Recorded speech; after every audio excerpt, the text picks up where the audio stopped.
So, Alex, this one is really fascinating. People have noted that looking at the Steam page for Batman Arkham Knight, the beta branch has been updated with a patch underscore test branch, suggesting that this long dormant game is actually going to get some sort of update. And Right. obviously, you are Digital Foundry's custodian of Jensen's prophecy, which did hint at a quote unquote RTX remaster for Batman Arkham Knight. Yeah, it did. Again, we're in proper danger of moving into wish fulfillment territory here. Yes. But I what do you make of all of this? I mean, I don't want to say it's Batman Arkham Knight RTX because You that don't want would to be say too it. much. I don't want to say. I don't want to even be a record of saying that. But It's too late. as Oliver pointed out before we started recording this episode, I didn't even realize that there's a Nintendo Switch port coming out. I have no idea that was the thing. I'm very curious to see if that runs because, just going through the city in the Batmobile is like the Batmobile tank, the Bat tank or whatever they call it. It's just like it's a disaster on like lower end PCs of the era, and Switch is definitely not as faster than those lower end PCs in terms of like what you can do on the CPU there. So I'd be curious Yep. to see what the heck that's gonna be look like. But what I could imagine is that the work they've had to get it running on Switch is just a broader re-release effort of this title. And it'll include perhaps a patch for the PC version, which, in my humble opinion, should be free because this game was a disaster on release, and it still is somewhat disastrous to a certain degree in its default form. And it could use an update that fixes the frame time issues that when you run around the city.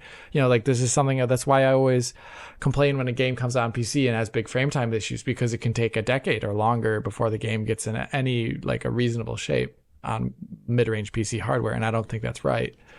So I would like to see it actually being that. I mean, RTX Remaster, Oliver can talk about that, but like for me, I would just like to actually see the game running well in the default form.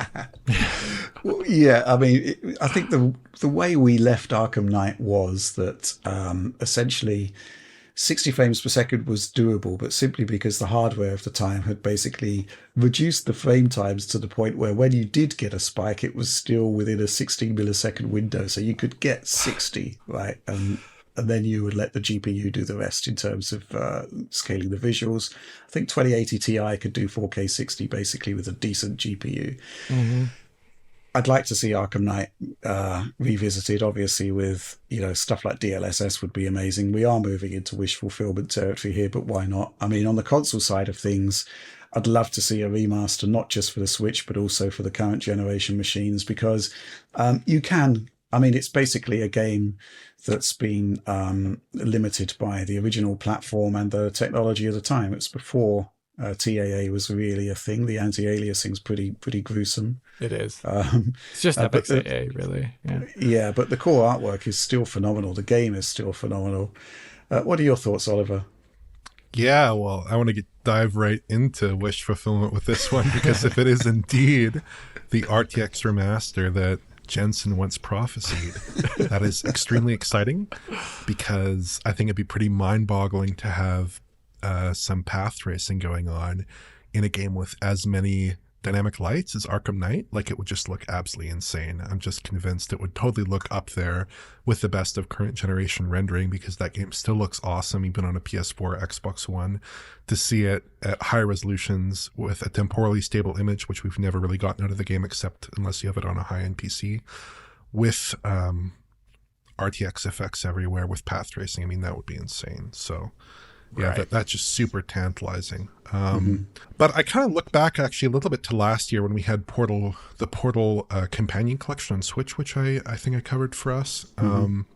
And that was developed by NVIDIA's Lightspeed Studios. And then, some months later we had Portal RTX. So I kind of am hoping that the existence of the Arkham trilogy for Switch, that actually suggests that there's some ongoing work with that code base. And so maybe that's being tapped into by multiple studios and multiple teams. And potentially there is some work on modernization for Batman going on. So I'd hope that Jensen's prophecy is going to be fulfilled And this patch certainly suggests at least that there's something going on. I don't know what's going on, but something's going on. I think when there's smoke, there's fire, right? Well, there's a screenshot here from the Steam database showing that patch_test was updated 4 days ago. And then prior to that, the last public patch was 3 years ago. So hopefully, I'd like to see that patch_test actually be like RTX Remaster, path traced extravaganza, but unfortunately not. I mean, it could just be who knows what it could be. It could just be like an update for compatibility with Game Pass or something, who knows. But I'd love to see much more going on there. And obviously the game itself remains phenomenal. And it would be a money-making machine, right? Because, the concept of an updated version of that game, I'd be on there day one for sure. It's just a phenomenal game. And the concept that, a Switch version is coming proves that the game isn't being left behind. Yeah. So it's one of those games like Assassin's Creed Unity that I think exemplifies some really excellent rendering on 8th gen console, but it came out quite early into that console's life cycle, which makes it, I think, all the more interesting as a little artifact of that time period and as an example of what a talented developer can do even with like UE3 and just pushing it to ridiculous levels. Right? And like you were saying I don't want to be wish listing here, Ben, but like back then I've always joked about it, but it's true. If you actually play the game, take a notice that there are no shadows from the moon, by the way, in the game. The game doesn't actually have global lighting. They just do a really good job with their art and a lot of local street lamps to give you shadows in most scenes of the game. But imagine if the game actually had like modern lighting in it. A lot of scenes would look even better than they did before. Like back then, that's before SSR, they were using like really big hacks to even get any of the reflections in the game. Like UE3 level of Samaritan level hacks to get reflections in the game, like from Batman and the enemies in the cars. Like imagine those with like real reflections now. Like, wow, the game would look ridiculous.